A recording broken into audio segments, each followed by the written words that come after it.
Welcome to Sister Friends. I'm Angie Gray here with my amazing friend, Rashonda Young. And together we're diving into what's at the heart of it all, relationships. From finances and family to the ups and downs of life partnerships, and even those relationships we have with ourselves.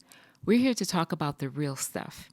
We're not shying away from the hard conversations, we're leaning into them because we believe that when we start talking, we start understanding. And when we understand, we grow in empathy, compassion, and connection. So grab a seat, grab a friend, and let's get into it. 1, 2, 3. Oh, that was good. That was good.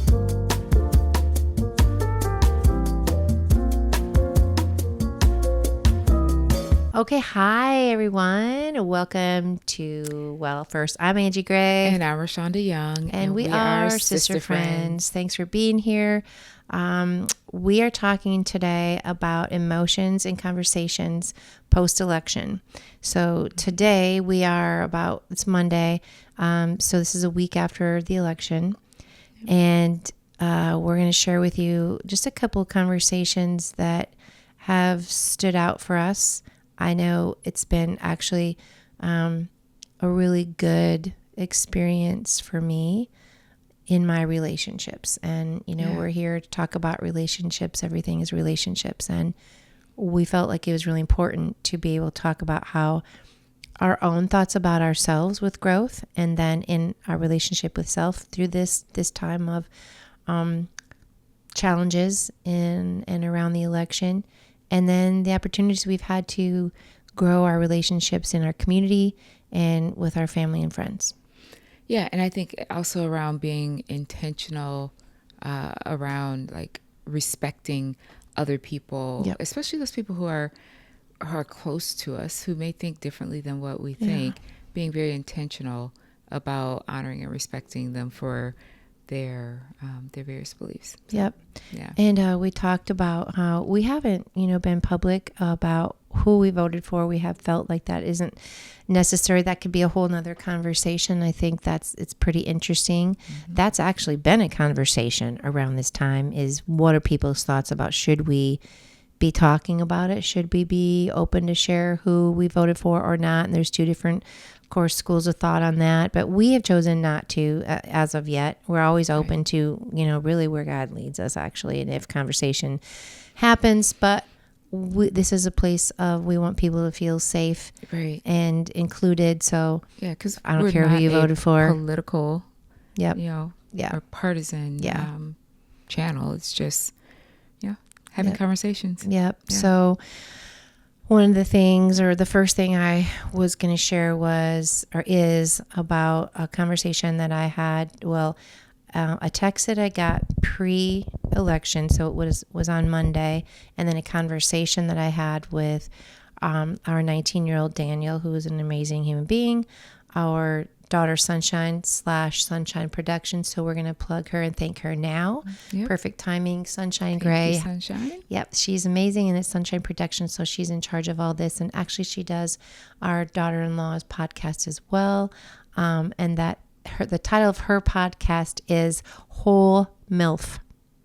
That's right. So it's pretty amazing. So we'll tag her in this podcast as well. So that I had an interesting text that really opened my mind, and just the new perspective, things I hadn't thought of. In fact, this whole time has been such an awakening for me. And then that amazing conversation, which was again with my son Daniel, our daughter Sunshine, and then her boyfriend Jacob. And then you're going to share a couple important conversations. Why don't you start something first? So pre-election, there were lots of conversations that I had various people. And one of the things that was a recurring theme was the fact that we had someone on the ballot who was a convicted felon. Yeah. And there are, convicted felons who are, whether they're in jails or prisons, who can't vote, or who have been released and they still don't have their voting rights restored. And so if felons are not allowed to vote, then how is a felon allowed to be on the ballot? So even looking through the other issues, that was one thing that so many people could not get beyond. Like how and why have the rules changed? And when we were talking about this before, first of all, this is a conversation with many people, but you shared with me earlier that this was with one of your nephews. Yes. And that was cool. And the emotions around that, I'm going to ask you to be specific about, if you would, because when we were talking about this before, I guess I didn't press for that, but I want to. Yeah. Emotions around it. And then we also shared how, the sort of response that I've had shared around that part of the conversation is mostly the first thing that comes up is the possibility that this has all been false. He's been falsely accused, and things like that, which, I mean, we really never know the truth, I guess, but continue. But we do know what happened in a court of law. Yes. Yep. So we know that there was a conviction. Right. And we do know that people are wrongly accused and convicted of crimes that they did not commit. Yep. And people have gone to the death chambers as a result of that. Yeah. So why are the rules so different? Yeah. Why are they so different? And that's a huge issue. You look at all of the issues that you weigh of things that are important to you. And that, though, becomes a huge issue of, should this even be someone who's able to be on a ballot, and what is the precedent that sets? Yeah, that's the big thing. That's a big thing, because it does set a precedent. Mm-hmm. And is that one that we are okay with as a country? Yep. Emotionally, when we talked about that, you and I, for me, it just sort of rocks like this foundation. Like you were really eloquent when you said all the issues are all the issues. Like, we can sort of agree that some issues are more important to you than they are to me. But that thing, that's like fundamental to everyone. Like, that's not an opinion. Right. This is the law that our country is based on. And interesting that we're even talking about this piece of it. But I talked to someone today. We have rental properties, and I talked to someone today, and he had to tell me that, he's a felon and also fought for his country. Yeah. And has paid the price for that. And this particular man, every single time, he has to say that he has to pay the price. Yeah. And it wasn't even anything. Like, it was something that we were talking about, that people go to jail for years and years and years, and it's so insignificant. And it's a big deal. Yeah. Can you share? We don't have to, what Ciante said, what his feelings were? Is that okay? So Ciante is like super level-headed, always very calm. Yeah, he is. And so he's not in general, not a highly emotional person. He's very logical, practical in the way that he evaluates and thinks through things. So it wasn't a lot of emotion. It's just the logic of, like, doesn't seem to be right. There's nothing that seems to be right about that situation. Yeah. So many things that don't seem to be right when it just comes to legalities. Yep.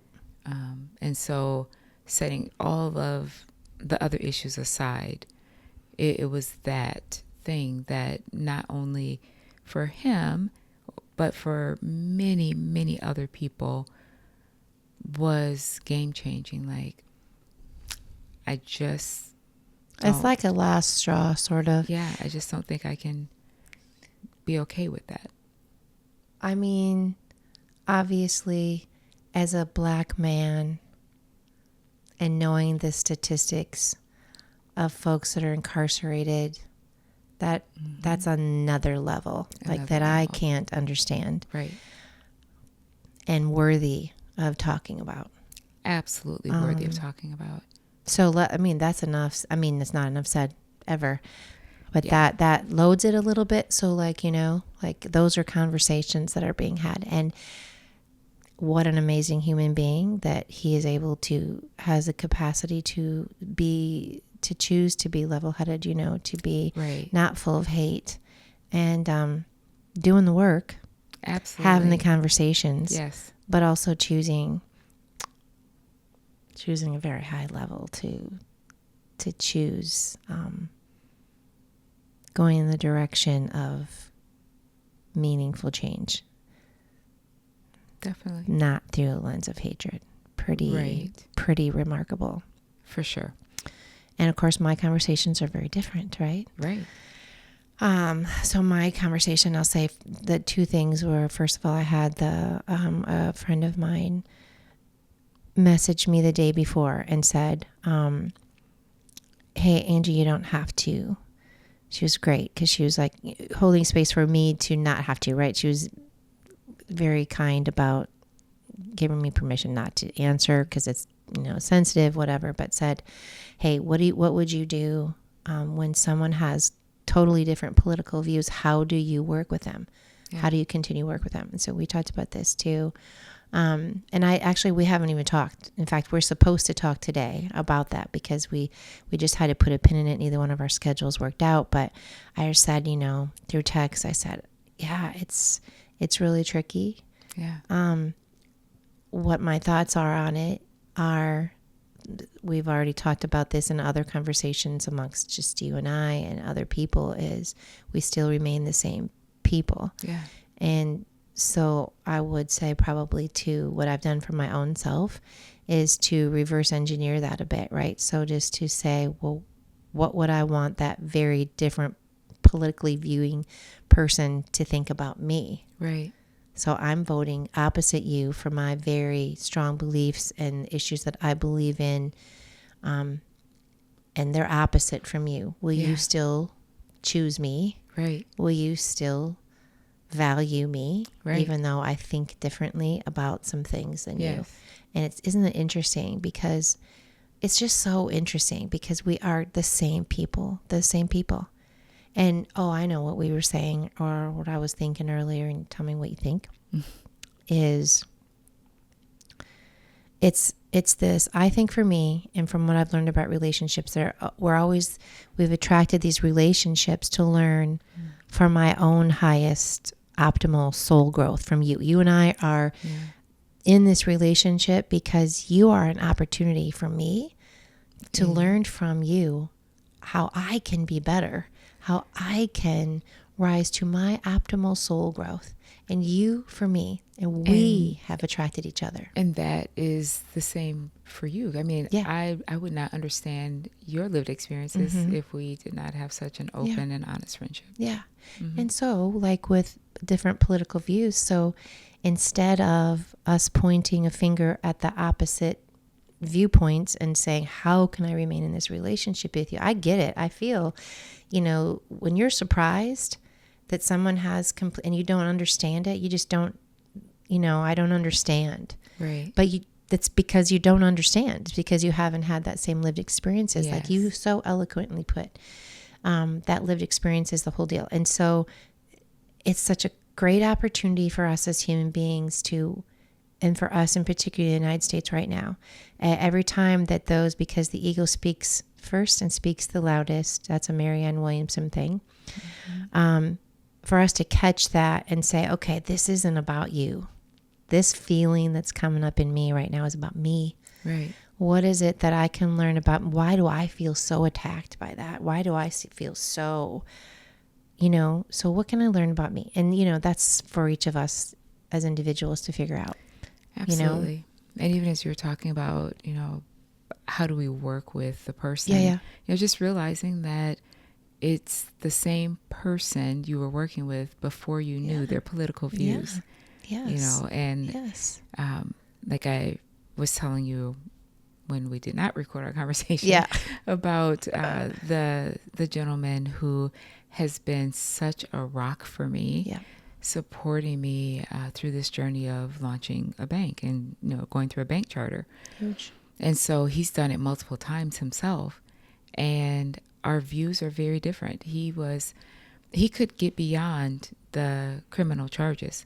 His was all about the economy and what does it do for business. Yeah. And, it was not at all about the things that were really important to me, but I can understand why they were important to him. But I also, based on my interactions with him as a person prior to all of this and the support that he's given me for the work that I'm doing, I know that he also does value many of the social things that are important to me, many of the justice things that are important to me. I know that he values them, or else he would not like push so hard and spend so much time helping me. Yeah.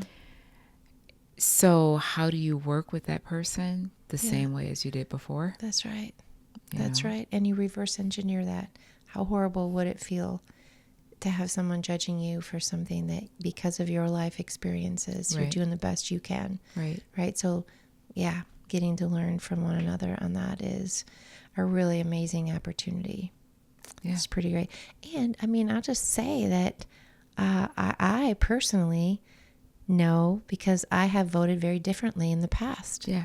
And that's a big thing. I think, I've always been more of a libertarian.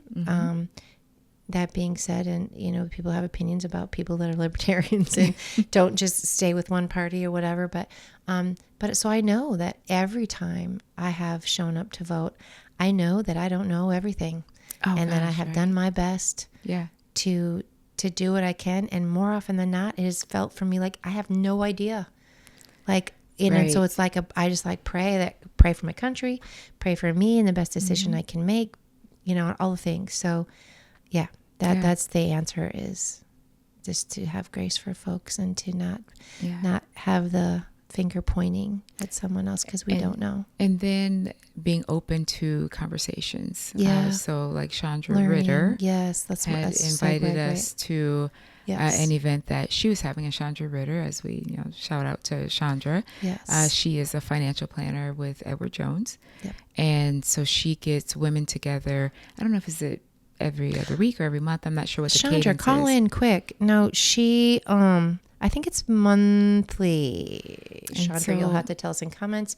But yeah, I want to say it's enough. I mean, it's great that she's doing it. Yeah. So good. So she had us to come to her group luncheon. It was the Wednesday after it was the our election. First Sister Friends outing. It was. And it was so fun. Yeah. We've gotten to do, obviously, most of you know that I get to do my own things with speaking and coaching, and Rashonda does the same thing. Yeah. And so this whole Sister Friends podcast has been so much fun. And now we're getting to do our speaking things. And Chandra Ritter. Together. Yeah. She was our first debut. So thank you.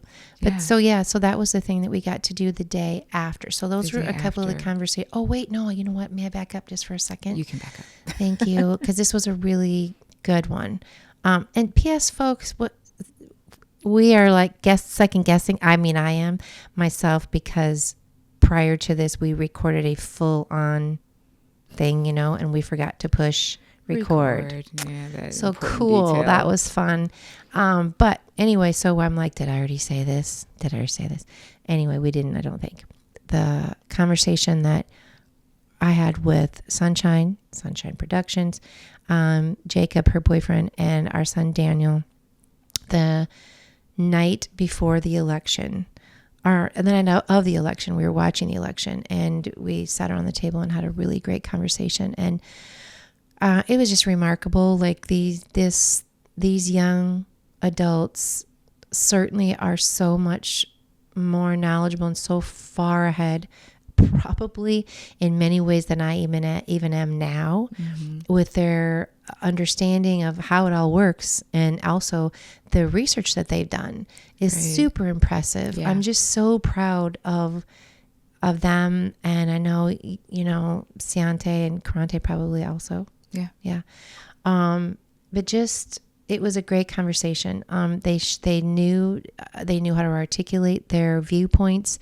They're having conversations with roommates, with friends, and there are disagreements. There are really vast differences of opinions, different life experiences, but so far, although challenging, they've been They just show up willing to talk about it. And also they have the discernment to know when their audience is like, so this was a safe space and audience where maybe they could let down a little bit more and really maybe dive into what their real opinions are and be frustrated. That's really important too, right? It is. To feel the frustration. And so that now that's sort of vetted out, that's sort of that pressure release, Yes. And so then when they're having these conversations, I'm just so proud of them.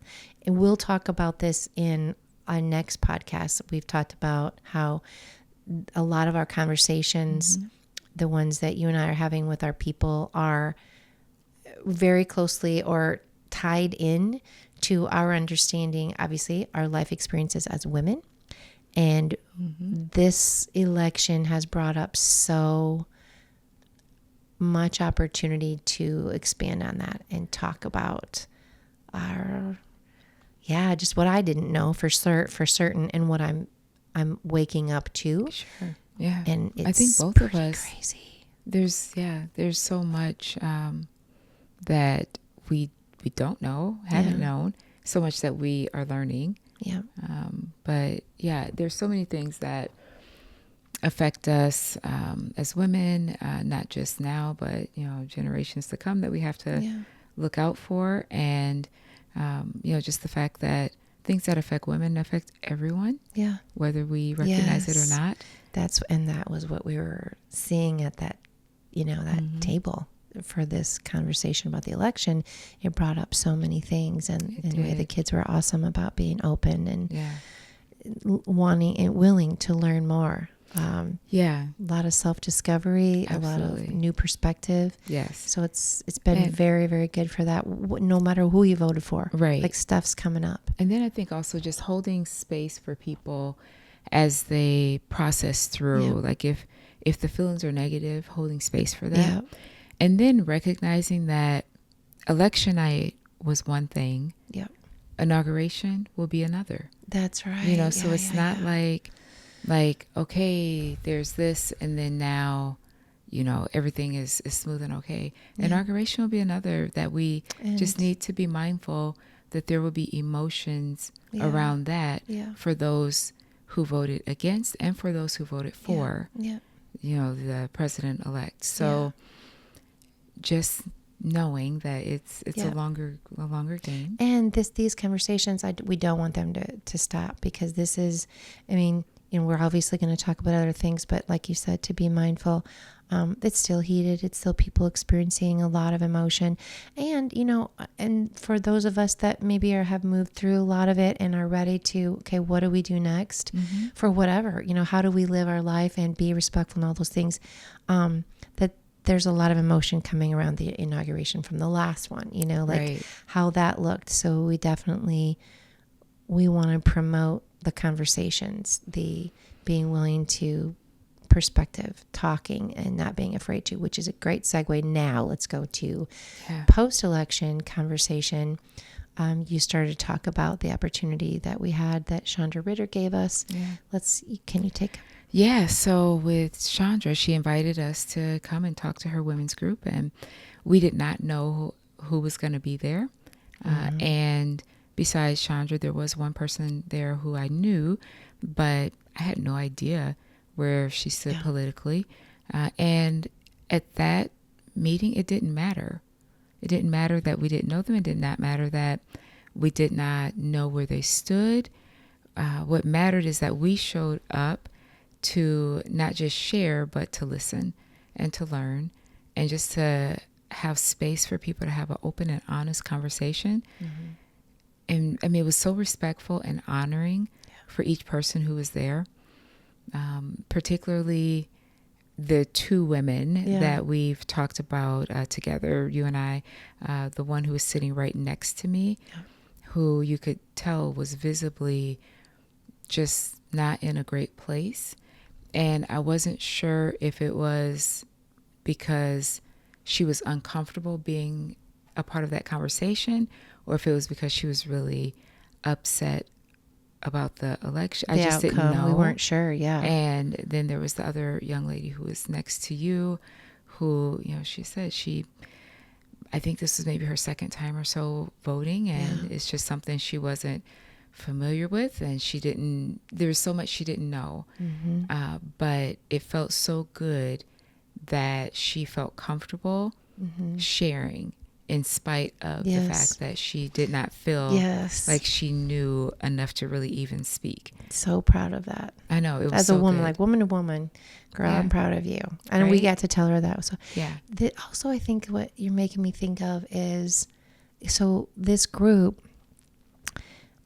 knew what we were going to talk about. So we knew that, okay, that's going to be good timing. It's the day after the election. Let's talk about that. Right. So, when Chandra asked us what we want to talk about, that's what we said. So this group that was coming to this knew that that's what we were going to talk about. So they actually I think two of them knew each other.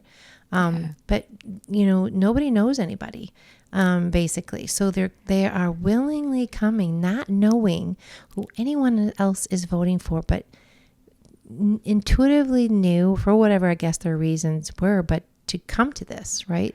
Right. Which is fascinating. This is right It now. I'm was just thinking about fascinating. this right now. Like, whoa, I honestly, if I hadn't been going there to speak, Yeah. like, yes, that was a yes for us, of course. And Yes. we felt like, oh, what a great opportunity in many ways. But I just think it's super impressive, because I don't know that I just would have gone to some meeting Yeah. that I'd never been to about this.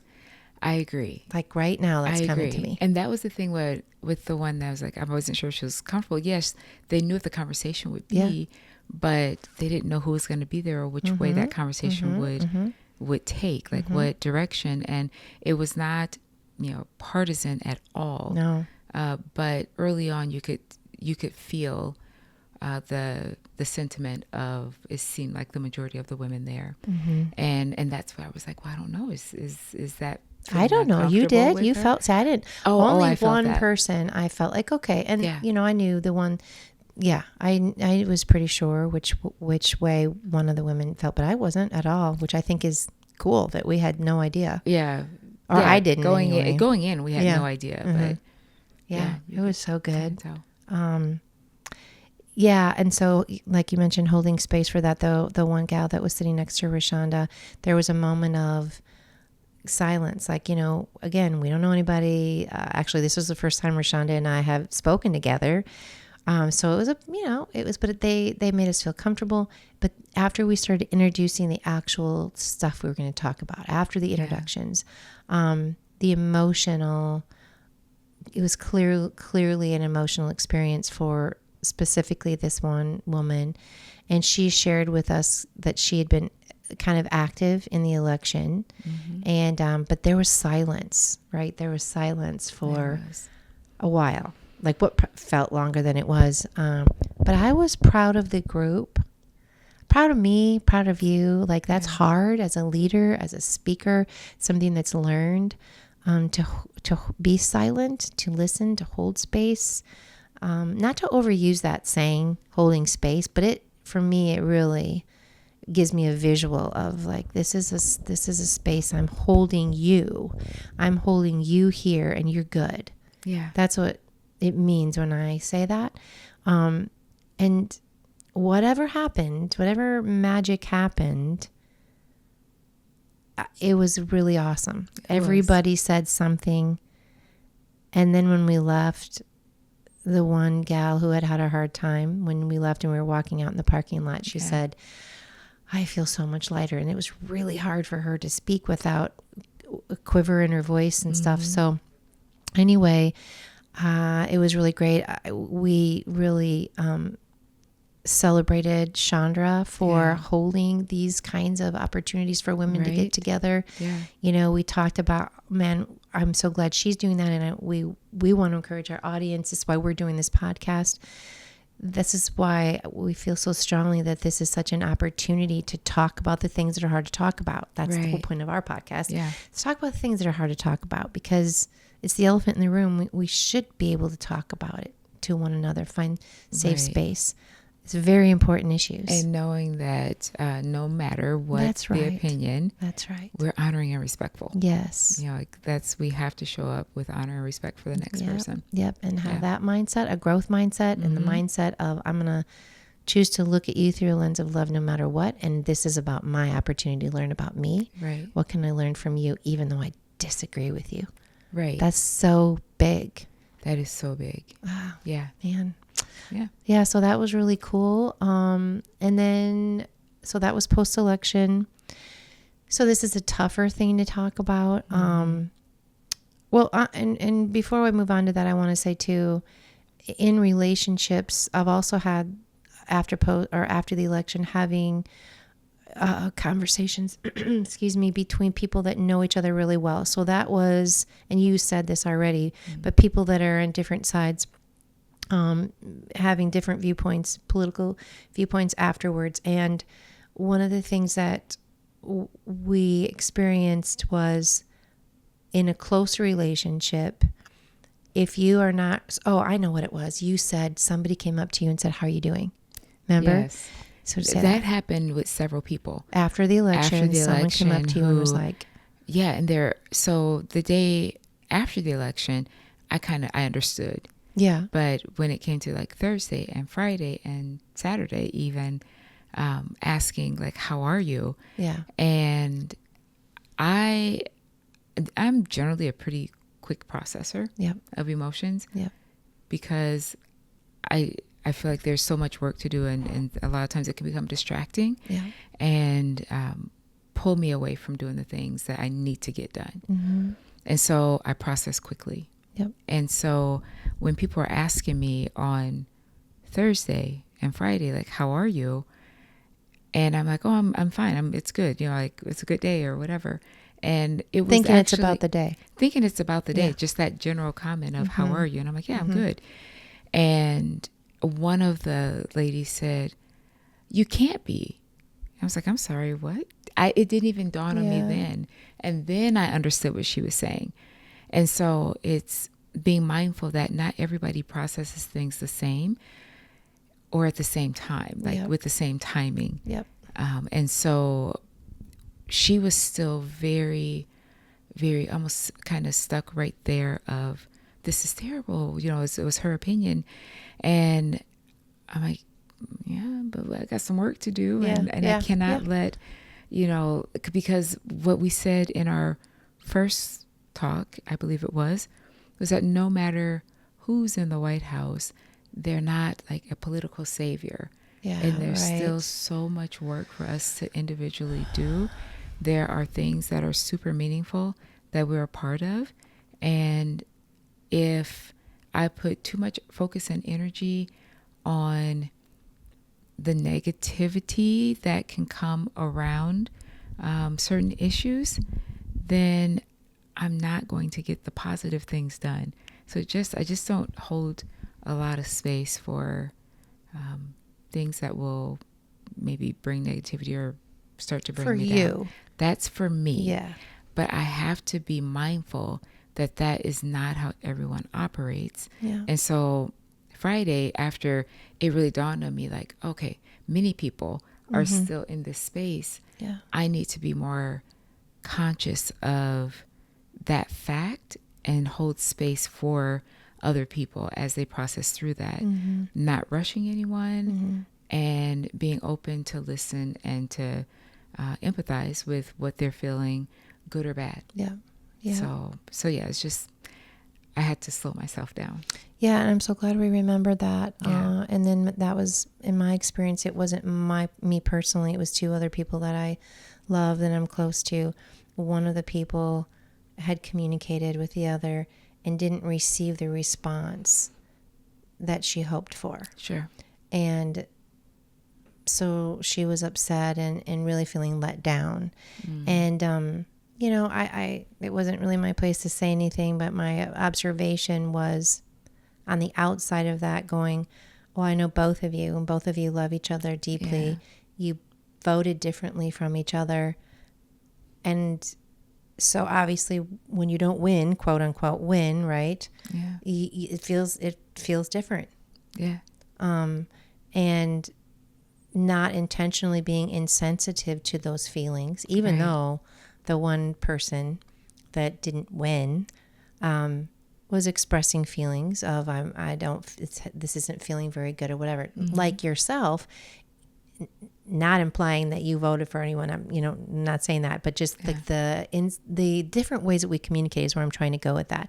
And for more than that, it's the way we communicate, but it's also what we're valuing in that place. Two different life experiences, two different current experiences, but for both people, like you're saying, holding or being, continuing to be aware and continuing to be sensitive, even though y'all might have voted for the same thing, but you're moving on. You're not so upset about it. You're like, okay, what's next? Life is lived. This doesn't matter it matters, but this isn't going to keep me from doing my work. And the president of the United States doesn't decide what the future is. We really do. And so that piece hasn't changed. Maybe more work to do on one side or the other, right? Yeah. For sure. So I guess my point was just seeing it sort of from outside of that conversation, hoping that we can be sensitive to everyone and understanding that it's not personal, and also being able to ask for what you want. Right.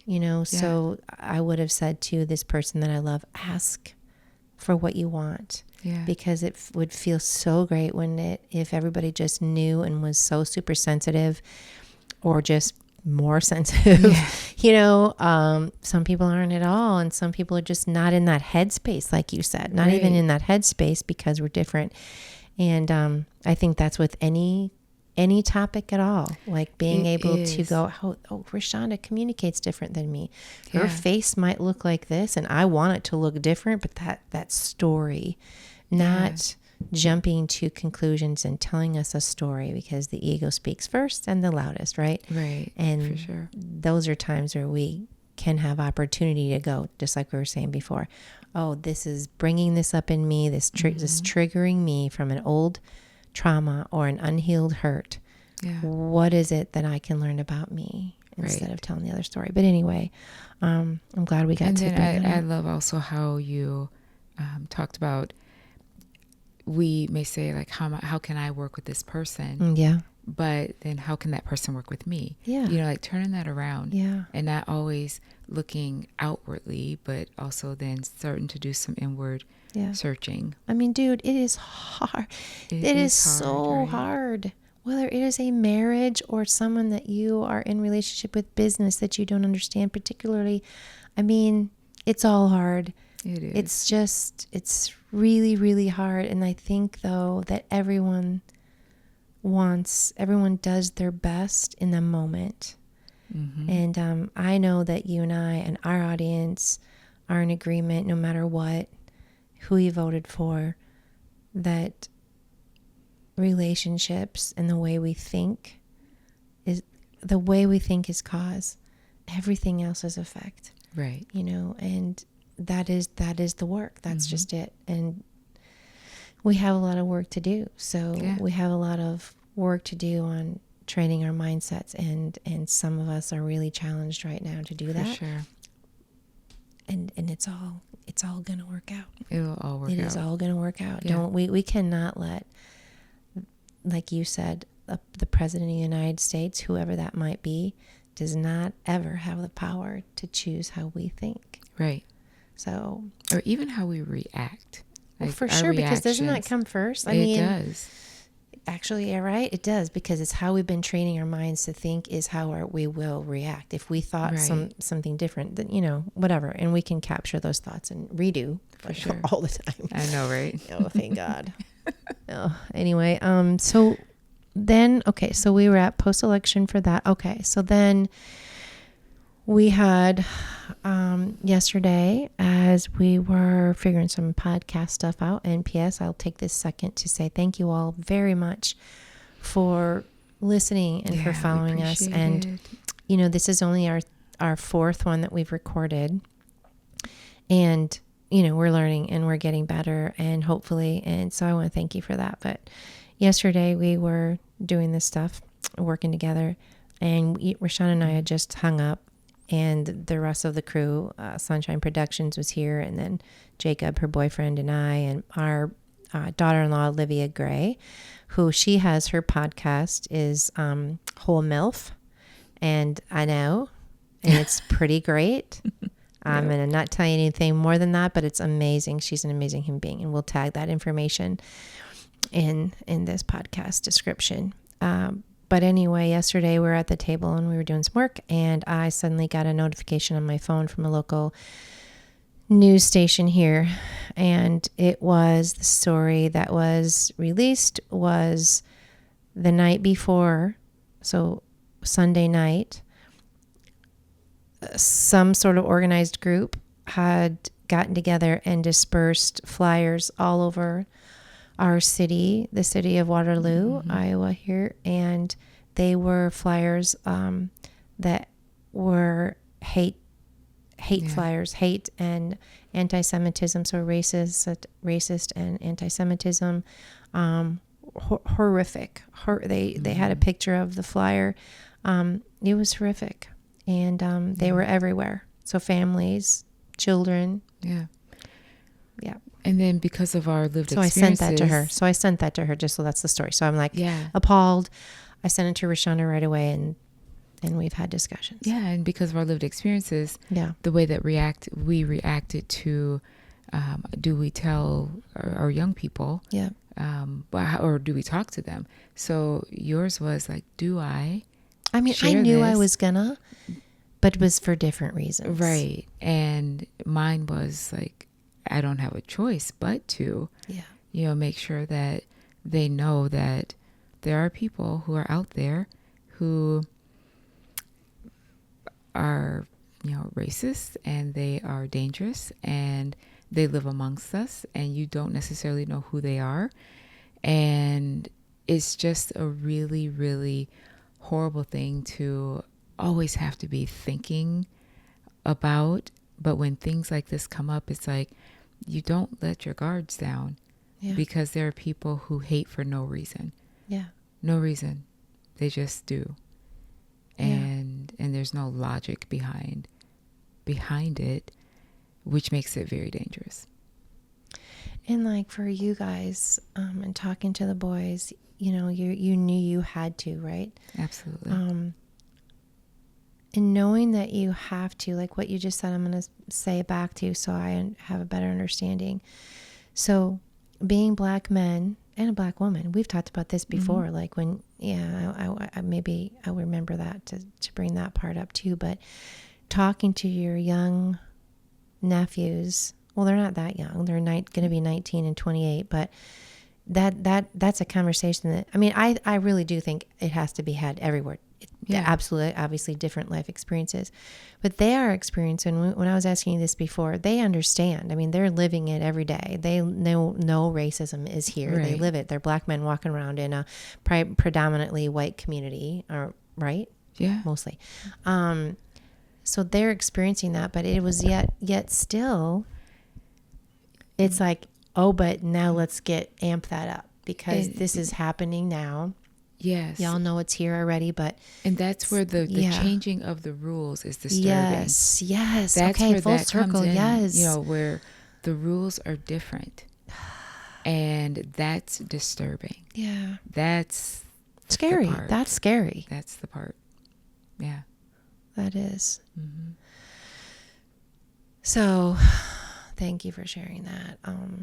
And then my experience was, I just told Jacob and Sunshine and Olivia, who were all at the table with me, and it was immediate visceral response, like, because it's scary. It's like, what? Like, it for us, it is for white women, white boys, white men.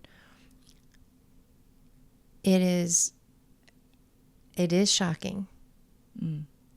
It's, we hear about it and we see it on TV maybe, or once in a while we hear about it. I mean, even you being like my best friend, I don't think about it. And then I do. And then you're horrified. And so there was very, very visceral response. And you don't. So the differences in life experiences. I don't want my kids to know about the ugly. I don't want them to know the truth that there's so much hatred. I mean, because this whole conversation, right, has been about love and Right. and perspective and inclusivity and willingness to see difference and embrace Right. and celebrate and all that. And And the reality is not everybody feels that way. not everybody feels that way. And we have to be aware. And so, have to tell them. Hard to tell Daniel. He wasn't at the table, but I had to tell him later. And, interesting response, angry. Yeah. Interesting response. That's also very interesting to have you tell me that Ciante responded so calmly. Yeah. He was very And calm. here's Daniel, young, right? That we don't Yeah. know. He doesn't know. So protected in this little white community with hardly any diversity, honestly. Yeah. LaPorte City, we have, like 5 black people, 6 Mexican people, Hispanic people, I don't know, not a very diverse community. And his response was anger. He was really angry. Yeah. And he's going to go out and fight people. And, like I'm inside, you need to let him have his response also. There is more conversations to be had, Right. Right. And the unfortunate truth is for Ciante or Grante or these, the young black men, Yeah.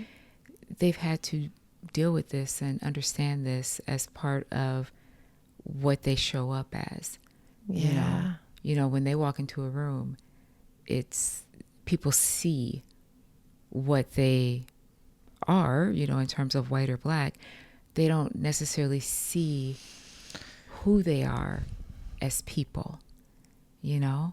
And because of that fact, they've had years, their lifetime, to process the fact that there are going to be people who hate us for no reason. And you can't change those people. So, what do you do? You can't let emotions start to rise and fall, with everything that you hear or experience of hate. And it's unfortunate, but there are 2 of those flies now. I'm so sorry. These are our mascots. We now have 2. We don't know. We really think not to go too. It's getting in her hair. So it's like the lights. Yeah. I mean, really, my house is clean for most part. I don't know how they're in here, but if you see them, just be welcoming. Yeah. Inclusivity. Yeah. Anyway, So it's the lived experiences. Daniel has not had to think about that Yeah. growing up. You didn't have to have the conversation with him about wearing his scared. hoodie. Yeah, God. You didn't have to Yeah. have the conversation with him about what do you do when you're pulled over. We have had that conversation. It's been real interesting You because to raise awareness around. Yes. Good. Yeah. Very good. Yeah. I mean, good that we had it, but also That you had that it, you get right? to, and the understanding of just the differences, and it was an difference. opportunity to bring that up. Do you know how fortunate you are to not have to, because people do, Right. and so that got to be a part of the conversation. Right. Because again, he was like, well, they don't have the right, and I would go, but they do, and they can even as a white boy, they Yeah. can do whatever they want to do. Yeah. They will do whatever they want to It's do. unfortunate. Yeah. All right. Anyway, but So- I end on that note. Thank you for And then sharing. I will say, Yes, but please. there are really great police officers out there. Oh yeah, yes, please. Oh, for sure. Oh my gosh, so many. Yes, But, yes. But they're just the conversations that you have to have with especially young black men, Yeah. but black women as well. Yeah. But young black men, you have to have those conversations.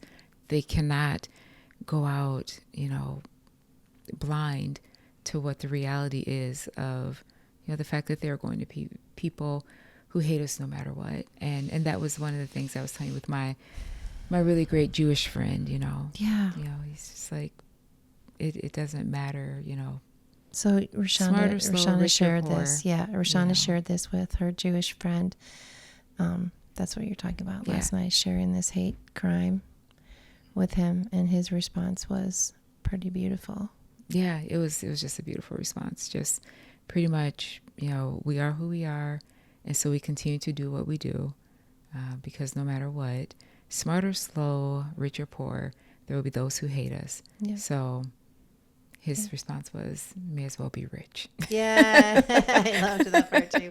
And, thank you for sharing that. And as usual, we could talk forever on that. But bringing it back to the election part of that and post-election and having this be the timing of this.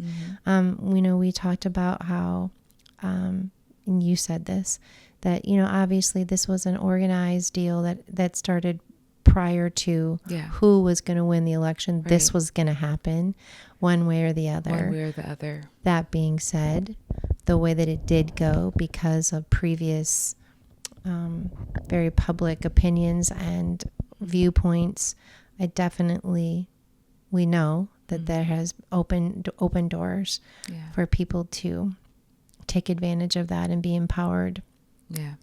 Because the rules have changed. Yeah, the rules have changed, and that is good for them, those people that have those opinions, and then others it is not. Right. And it's been made very clear. And so what you just said, I think was really good, or what your friend said, your Jewish friend, and he said, and what we've already said, is that the way to move forward is to remember I am still me, and the things that are important to me are still important to me. Right. I get to choose how I think, and I get to choose how I respond. Yep. Doesn't matter. We move on. We move forward, onward. We move forward.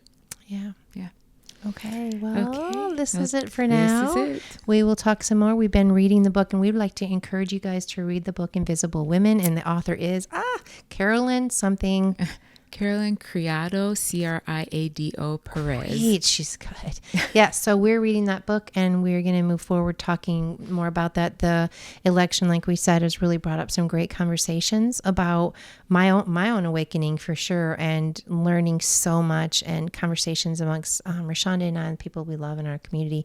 So we'll talk more about that next time. But I'm Angie Gray. And I'm Rashonda Young. And we are Sister Friends. Thanks, guys. All right, bye-bye. Thanks for tuning in to Sister Friends. We hope these conversations help you see things from a new angle, feel a little more connected, and maybe even laugh along the way. Remember, whether it's family, work, or those elephants in the room we all deal with, everything really is about relationships. If you enjoyed this episode, let us know. Share your thoughts, share this podcast with a friend, and let's keep building those connections. Until next time, stay connected, stay curious, and let's keep growing together.